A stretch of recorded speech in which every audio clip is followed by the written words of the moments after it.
హిందువులు వైభవంగా జరుపుకునే ఉత్సవాల్లో హనుమాన్ జయంతి ఒకటి.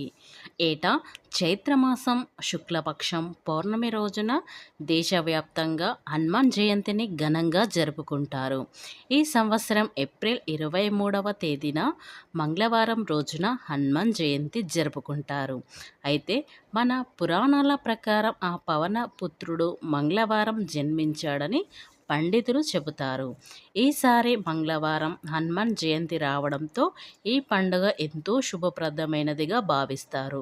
మరి ఆంజనేయ స్వామి అనుగ్రహం ఉండాలంటే మనం ఖచ్చితంగా హనుమాన్ జయంతి రోజున స్నానం చేసే నీటిలో ఇదొక్కటి వేసుకొని స్నానం చేసినట్లయితే మనకున్న దోషాలు, దరిద్రమైన బాధలు అన్నీ తొలగిపోయి మనకున్న సమస్యలన్నీ ఖచ్చితంగా తీరిపోవడం అనేది జరుగుతుంది. కాబట్టి మర్చిపోకుండా పౌర్ణమి, అలాగే హనుమాన్ జయంతి, అందులో మంగళవారం ఇవన్నీ మనకు కలిసి రావడం అనేది చాలా విశేషంగా చెప్పుకోవచ్చు. కాబట్టి ఆ రోజున ఉదయాన్నే స్నానం చేసే నీటిలో ఈ వస్తువు వేసుకొని స్నానం చేసినట్లయితే మీకున్న దోషాలు, నరదృష్టి, నకారాత్మక శక్తి, ఇలా ఏ దిష్టి ఉన్నా దోషాలున్నా ఖచ్చితంగా తొలగిపోతాయి.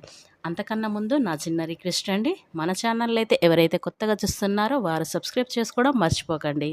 మన హిందూ క్యాలెండర్ ప్రకారం హనుమాన్ జయంతిని సంవత్సరంలో 2 సార్లు నిర్వహిస్తూ ఉంటారు.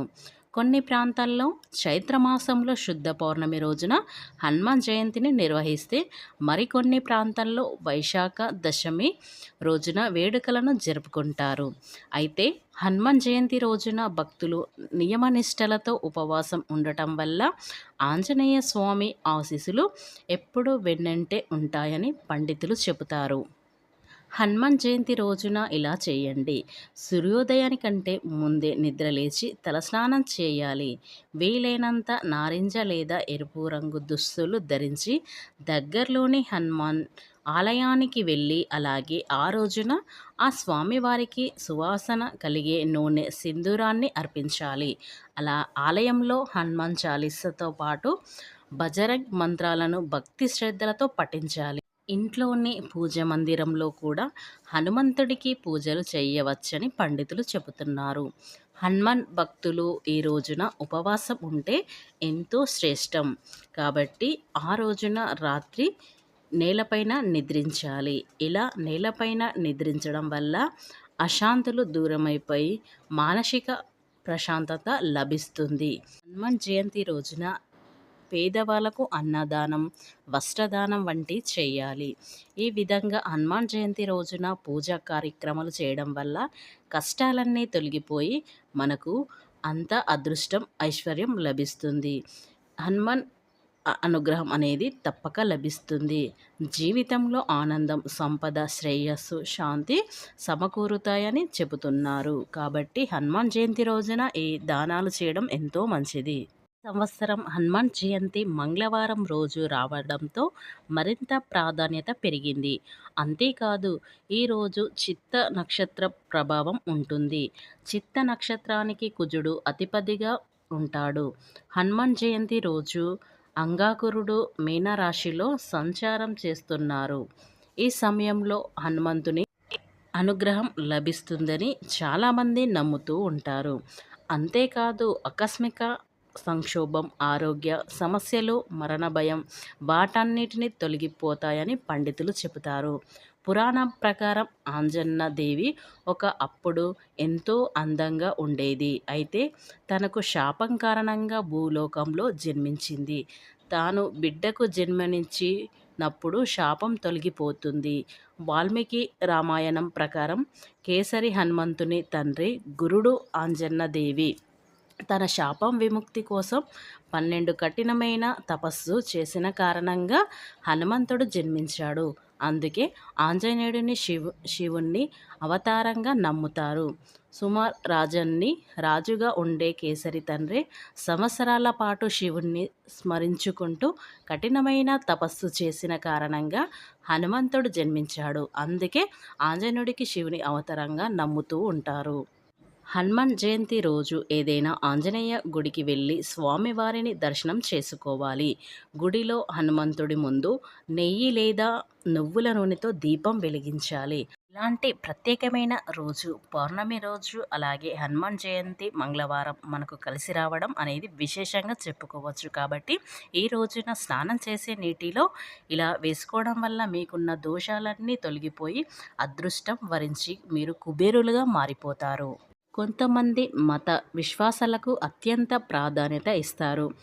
ప్రతి ఒక్కరు కుటుంబ క్షేమం కోసం పూజలు చేస్తూ ఉంటారు. ప్రతి ఒక్కరు కూడా అదృష్టాన్ని కోరుకుంటారు.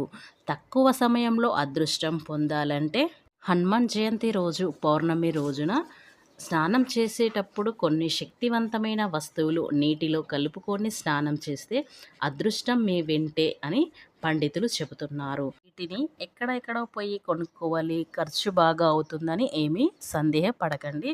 మన ఇంట్లో దొరికే వస్తువులతోటే ఈ స్నానం చేసే నీటిలో ఈ వస్తువులు వేసుకుంటే సరిపోతుంది. పసుపు భారతీయ వంటల్లో ఉపయోగించే అత్యంత సాధారణ పదార్థం. భగవంతుణ్ణి ఆరాధించడం దగ్గర నుంచి జలుబు తగ్గించే వరకు అన్ని విధాలుగా ఈ పసుపును విరివిరిగా ఉపయోగిస్తారు. ప్రతి ఒక్కరింట్లో పసుపు అనేది లేకుండా ఉండరు. పసుపు శరీరం నుంచి ప్రతికూల శక్తులను తొలగిస్తుంది.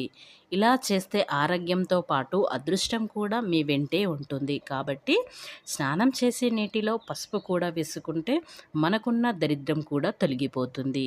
అలాగే 2 లేదా 3 లవంగాలను నీటిలో వేసుకొని స్నానం చేస్తే మనపై ఉన్న చెడు దృష్టి, నకారాత్మక శక్తి అలాగే మనపై ఏమైనా దోషాలు ఉన్నా ఖచ్చితంగా తొలగిపోతాయి. ఎందుకంటే మనకు మంగళవారం హనుమాన్ జయంతి అలాగే పౌర్ణమి కలిసి రావడంతో మనకి ఏవైనా తెలియకుండా దోషాలు మనపై ఉన్నప్పుడు ఇలాంటి స్నానం చేసే నీటిలో ఈ వస్తువులు వేసుకున్నట్లయితే మనపై ఉన్న చెడు దృష్టి కానీ, చెడు కన్ను కానీ ఇలాంటి ఏవి అయినా సరే తొలగిపోవడం అనేది జరుగుతుంది.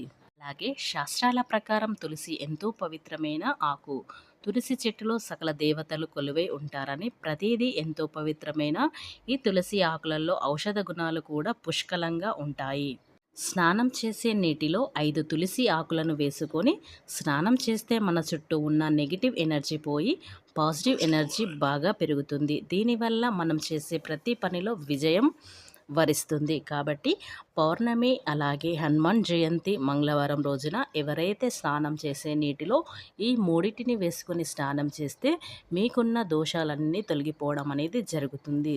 1 పసుపు, 2వది లవంగాలు, 3 తులసి ఆకులు.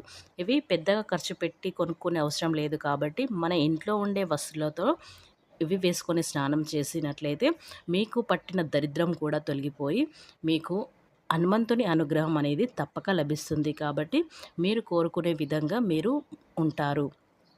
ఫ్రెండ్స్, ఈ వీడియో మీకు నచ్చినట్లయితే ఖచ్చితంగా లైక్ చేయడం మాత్రం మర్చిపోకండి.